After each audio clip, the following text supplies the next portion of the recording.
Welcome CSE 102 to our March 2019 calendar. I had the great idea to have a calendar as an exercise, so now I'm recording a new video, which I have to do every spring now because the calendar changes.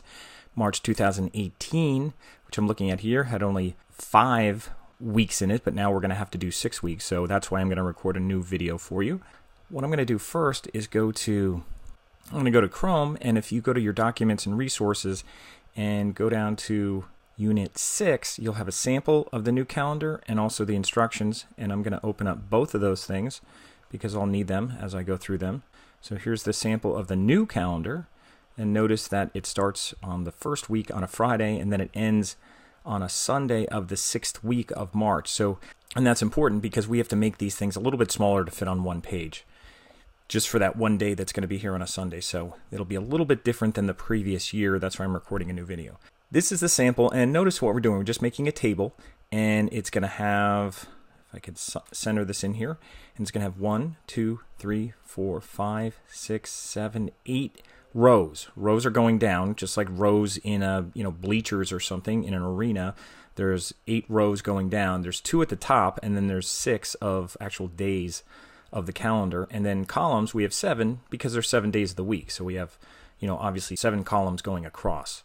So we're going to put in a little clip art for spring break and a little leprechaun here on St. Patrick's Day, which is going to be on a Sunday. So that's what we're going to set up. And I'll try to run through this as quickly as I can to do it in one video.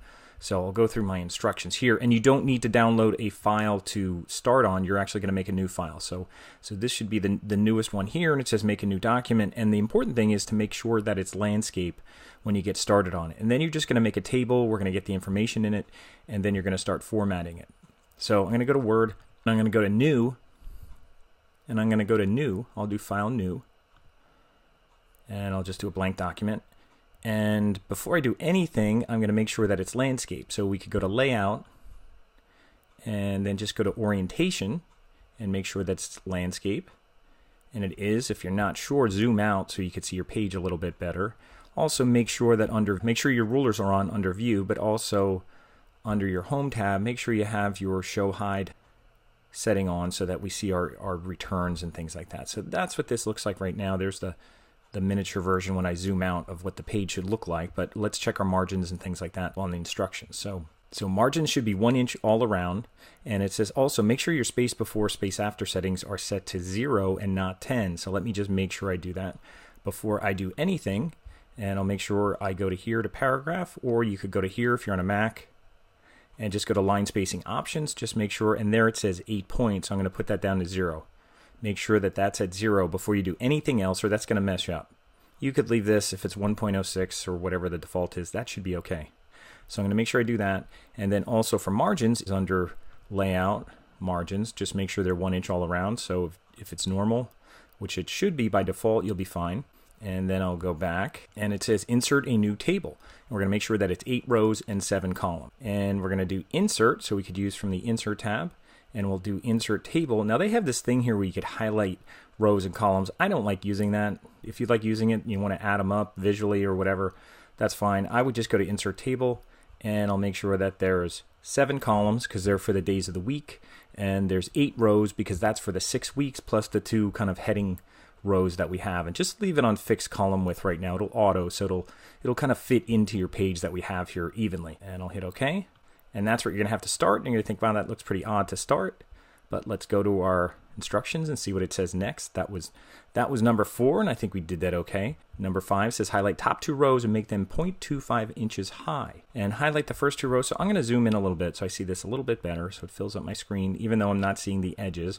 But if you go off to the left here with your arrow, I'm going to highlight those top 2 rows, and that's all you want right now. And what we're going to do is change the size. And you might look here and say, well, I don't see anywhere to change the size. Well, if you go to Layout, notice it's under Table Tools. If you go to Layout, make sure you go there, and it's going to just click up to it's going to actually, well, it's going to 0.3 when you click up. So put it on 0.25. We have to type that in there. And that's all we need to do there.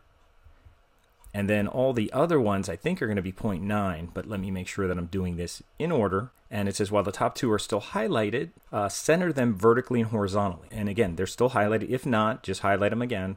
And if you go to this middle button here, that'll align them horizontally and vertically if you use that middle one, because everything we have in here is going to be centered, but we also want them centered up and down. So if you use this button right here, that middle button, that should be okay. And you'll see those little weird things, those little blocks kind of show up in the middle, and that's what we want.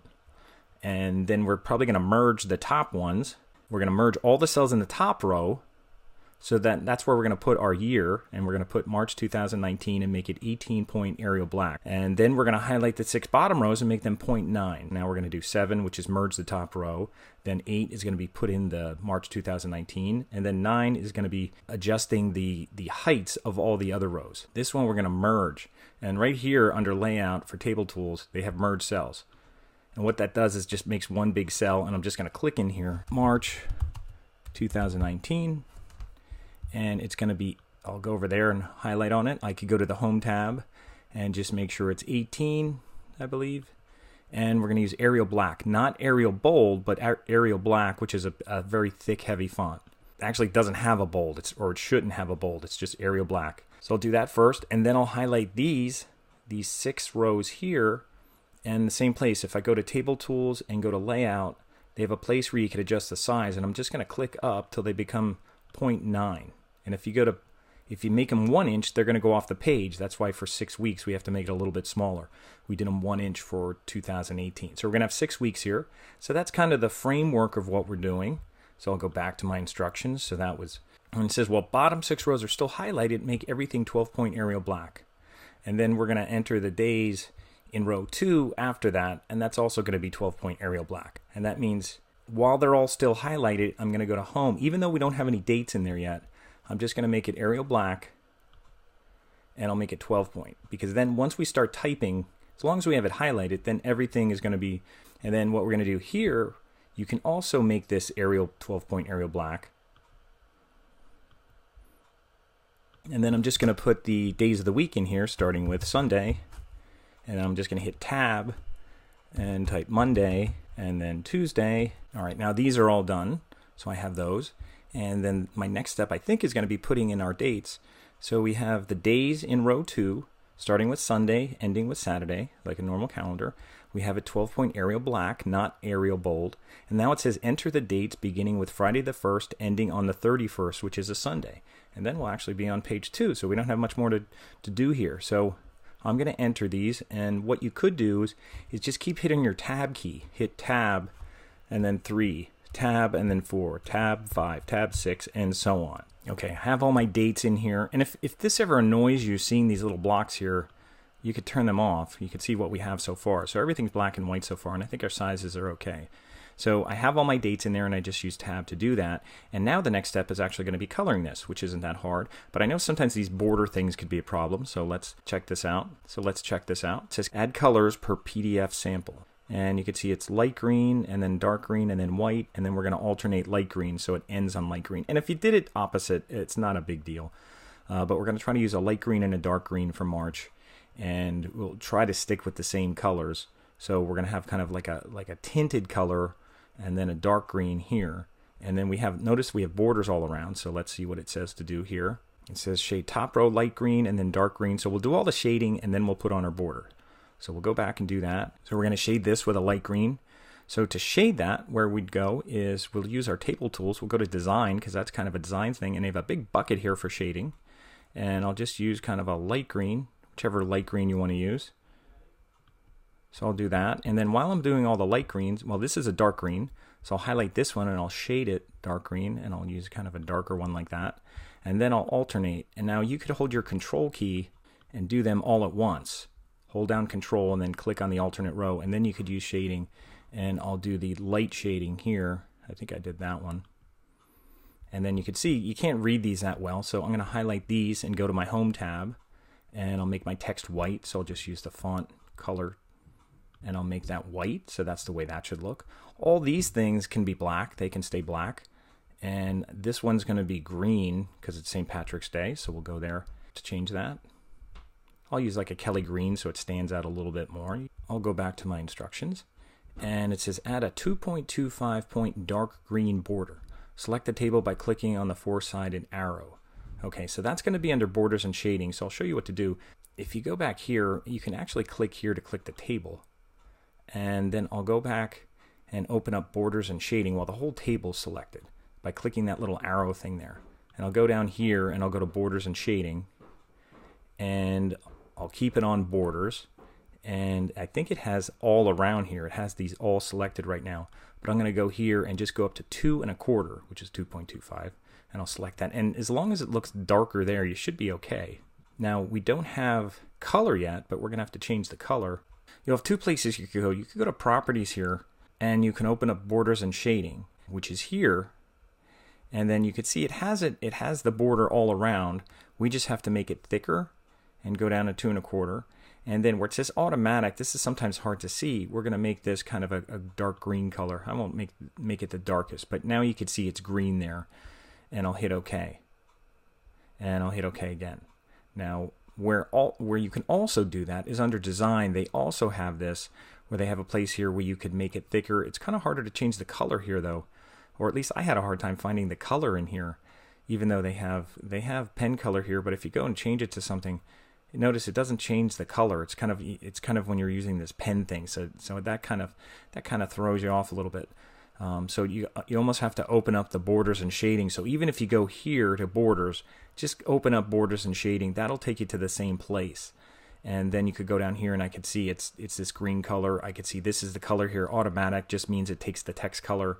And then here it's 2 1/4. So that's all we want. So we're good with that. So we have actually all our colors kind of set up. That's the way we want our colors set up. Don't worry about that little, if you see a little white there, sometimes when you zoom in or out, that goes away. So everything's set up here.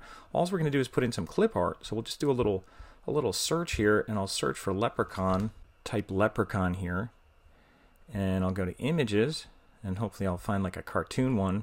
I think I had one where he's kind of with a beer or something like that. But what I'll also do is put in ping.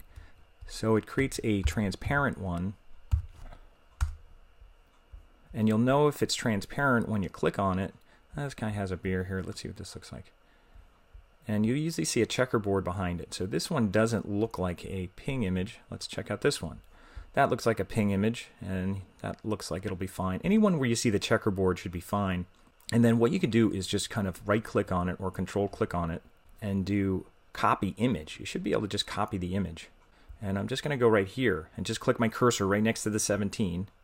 And I'll just do Control V and paste it. Now when you do this, don't freak out because it's going to be gigantic and it's going to screw up your whole calendar. But if you click on it and you just grab a corner and you start just making it really small, even if you have a real big one like that, if you go from a corner here, just start making it really small. It'll start getting better. And just go back and make it as small as you can. And then also when it gets like this in here till you get everything back, if you double click on it, and what you're going to do is you're going to look for wrap text, and you're going to go to wrap text and say in front of text. And once you do that, then you can move this thing around so he's in front of things here. Now the one I copied and pasted looks like it didn't take the background. Sometimes you almost have to download it first, or they have some remove background. You could try this out, see if this works. There, I think that worked. Keep changes. Let's see what it did. Oh, that worked. So if you get something with a very simple background, I'll zoom in and see what this looks like here. And that looks okay. Even if he overlaps a little bit, you could overlap. But remember, the fact that he can move around, that's called wrap text, and it's in front of text. So that moves it so you can move it in front of everything when you do that. So I'll move him there and make him nice and big so he stands out. And don't worry about the spring break one for now. You can leave that out if you want to find some spring break clip art and throw it over this week just so you know that that's spring break. That's all you need. And that's pretty much all that you have to do. That's our calendar for March 2019. The only tricky part is maybe the border a little bit, working with the table. Tables can be a little tricky. This is kind of a simple thing with the table. That's all you need for this one for March 2019. If you got that and you have all your dates in there, you're good. You can upload that to your WD-07. I think that's going to be under Unit 7. I'll just go back and double check, see where that is. I have it under, it's under Unit 6, so you could do that Unit 6 this semester. So, but again, one thing, make sure you save it. I didn't save it yet. And I'll put it in my Word folder. And I already have an older one in here, so I'll just call it that, but you'd call it something like WD-07. color calendar, I'll just put 2000. You don't have to put this, but I'll just put 2019 just so I know it's that one. And then put your last name, first initial, and save that. And then that's the one you're gonna upload to me in MyWarren.